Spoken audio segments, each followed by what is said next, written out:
My name is Scotty OTM from OnTheMat.com. I've been in the Jiu-Jitsu martial arts world since 1995. I'm currently a brown belt under Nino Schembri, trained with Gracie Baja and Ralph Gracie in Brazil for years.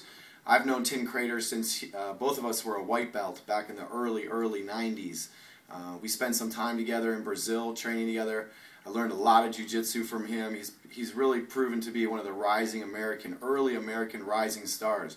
A lot of guys talk about guys like BJ Penn, and Tim is right up there with them as one of the top American black belts. Tim got his black belt long before I did. He was really excelled at the ground game really quickly.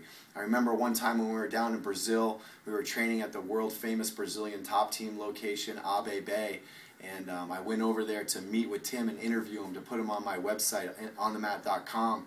And I'm fluent in Portuguese. I speak Portuguese. I lived in Brazil for 3 years. And a lot of the Brazilian guys were approaching me in Portuguese, asking me about him, what his background was. Had he really been training for such a short period of time, because they were so impressed with his technique and how good he was. So if you live anywhere near the Gladiators Academy, if I was you, that is the place that I would be going to train. Tim is a phenomenal teacher.